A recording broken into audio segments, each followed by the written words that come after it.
Great nucleus of young talent, plus Matthew Stafford still there for at least another year.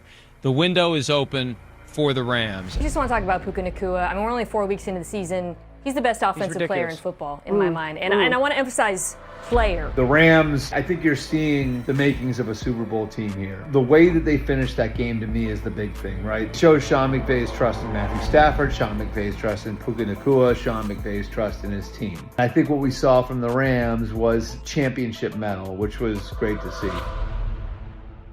The time has come to stop sleeping on these Los Angeles Rams. Written off, counted out, left behind after their Super Bowl run, but champions don't disappear. They regroup. And now Sean McVay has quietly built one of the most balanced teams in football, an offense that can light you up and a defense that can shut you down. The names may have changed, but the standard hasn't. And because of those reasons and many more we're going to go over in today's video, the Los Angeles Rams are still a major threat.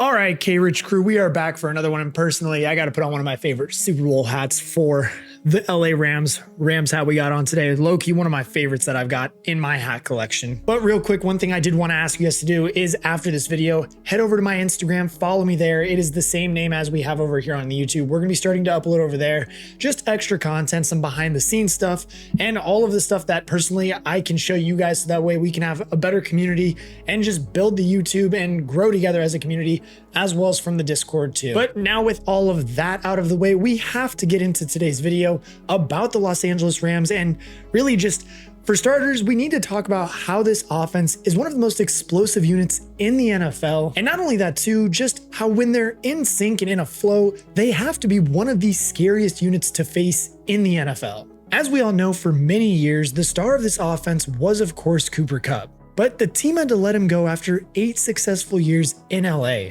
Many people were asking why would the team let one of the best receivers in franchise history walk away, especially to a division rival in the Seattle Seahawks. And well, as we all know, it's because they had another superstar wide receiver kind of just coming up out of nowhere from BYU. 5th rounder, I think, is who he was, and everybody knows who I'm talking about. Say it with me.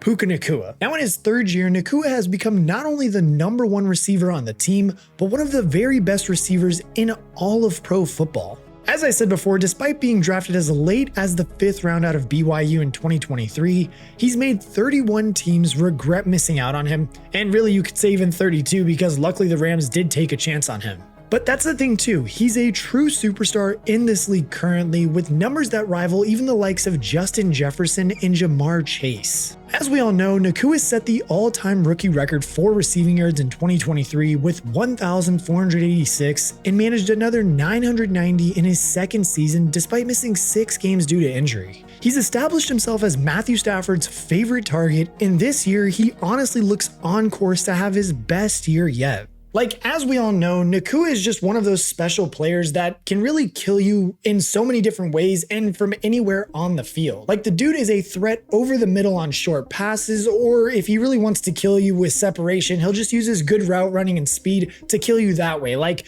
Puka Nacua, and you can tell me in the comments how good you think he is, but personally for me, Puka Nacua probably right now this year at least is the best wide receiver. I know he got an injury last week, but hopefully he can recover from that pretty quick and maintain the kind of historic pace that he's at right now. And if he can, he's going to be something, top 3, top 5, especially top 5, but for sure a top 3 receiver in the NFL this year. And look, I know I can give you my whole personal opinion about how I feel about Puka Nacua and everything, but it's not just how I feel or how another analyst feels.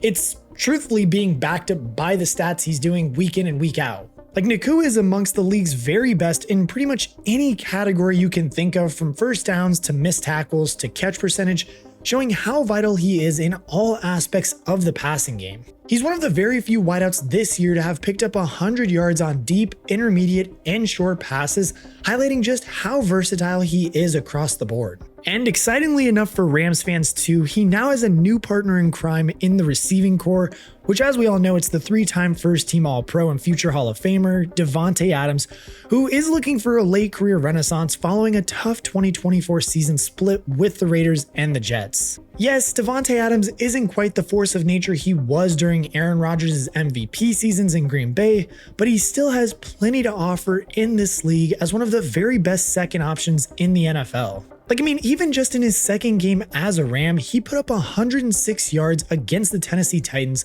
marking his 50th career game, including the playoffs in which he cracked the 100-yard mark. After years of being the star in Green Bay, Las Vegas, and New York, he now looks even more comfortable to slot into the new second option on the depth chart for another veteran quarterback. And yes, of course, I'm talking about Matthew Stafford. As we all know, Stafford has been a prolific passer ever since he did enter the league, and of the 50 men with the most passing yards in league history, only Patrick Mahomes, Drew Brees, and Peyton Manning have thrown for more yards per game. There's never been any doubt of Stafford's arm talent and his ability as a top-level quarterback, but in the lead-up to the 2025 season, many rumors had begun to swirl around his aggravated disc in his back and his ability to play a full season at a high level. I think it's safe to say too that if you've just watched football in the past couple of years and just seen Matthew Stafford play, you don't have to just be a Rams fan to see that basically anytime this dude gets hit, and trust me, when he gets hit in the playoffs, it's even worse, like against the Lions last year.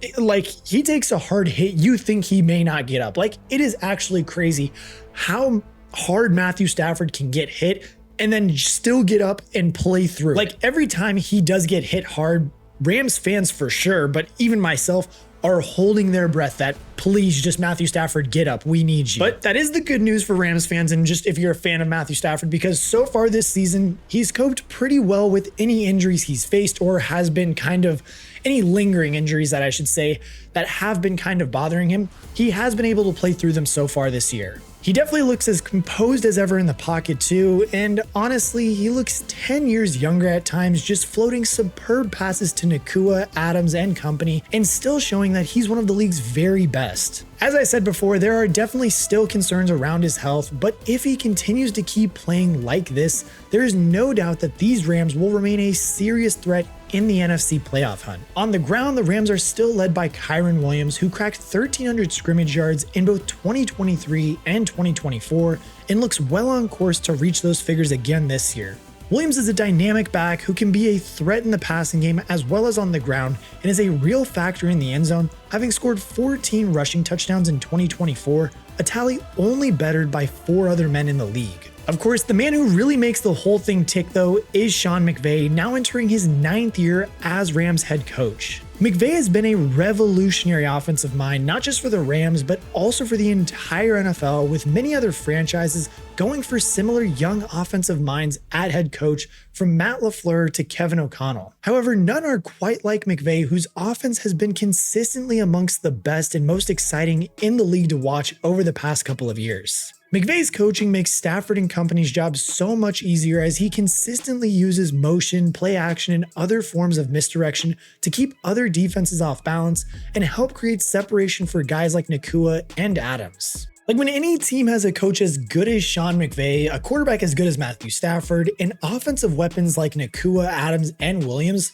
it's clear that they're going to be a real threat in this league. And don't worry too, because really the defense might even be better than the offense, you could argue. This unit is led by defensive coordinator KRICH, who has been formidable at the start of the 2025 season. They're amongst the league's best in points allowed, aided by shutdown performances against the Texans and Ravens, where they gave up 12 points across those 2 matchups. And look, this defense is impressive across the board, but arguably the scariest aspect of the unit is the linebacker duo of Byron Young and Jared Verse, both of who have been critical to the team's success so far this year. Verse was named Defensive Rookie of the Year in 2024, and so far this season, he looks like he might be even better this time around. However, Young has actually outshone Verse so far this year and is amongst the league's elite for sacks, alongside the likes of Aiden Hutchinson and Brian Burns. Young is now in his third year in LA, and this looks like a real breakout year for him, having put up 15.5 sacks across his first 2 seasons. Now with him in verse, there is a serious threat for any quarterback going up against this defense, and a real challenge for any head coach to plan against. On the defensive line too, the team obviously hasn't found the next Aaron Donald at defensive tackle,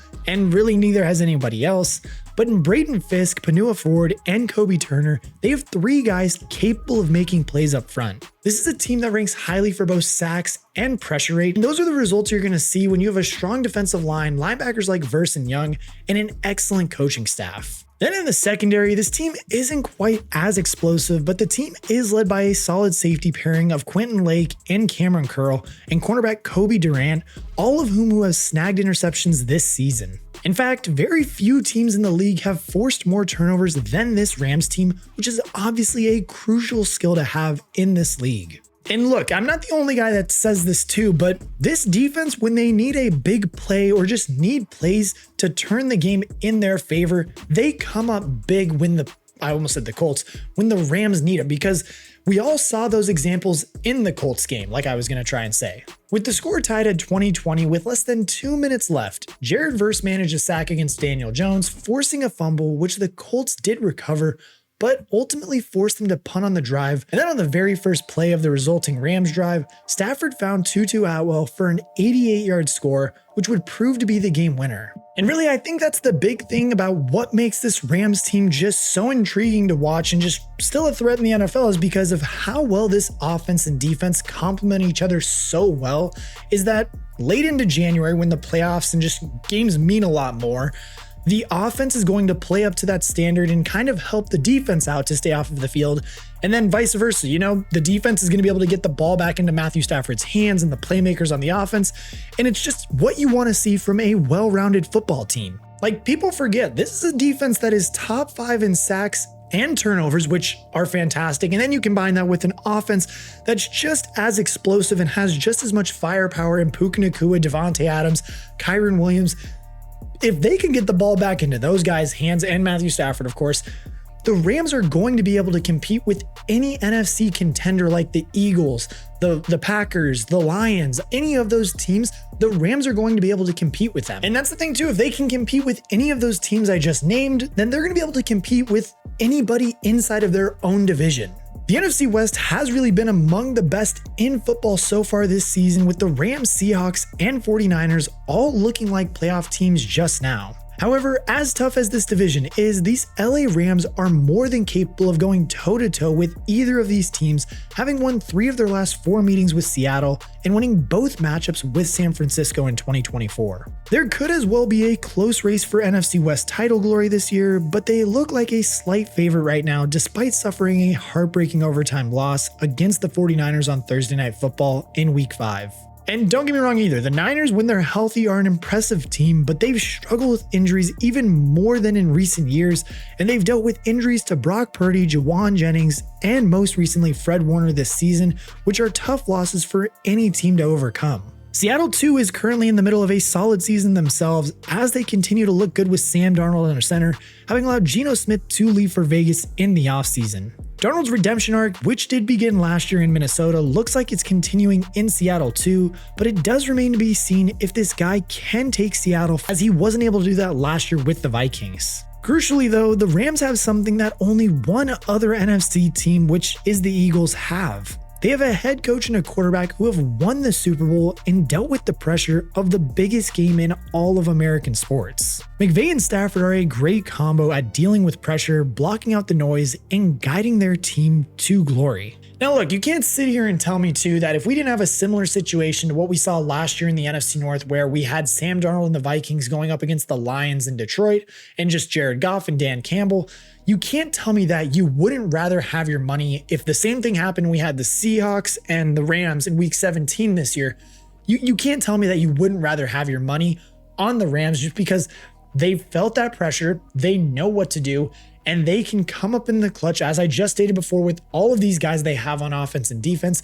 And they would much rather, or not much rather, I should say, they would just handle the game much better in Matthew Stafford and Sean McVay. They would handle it much better than Mike McDonald and Sam Darnold would. Like, You can't sit here and tell me that you wouldn't rather have your money on the Rams in that case than you would on the Seahawks, who don't have as much experience as the Rams do.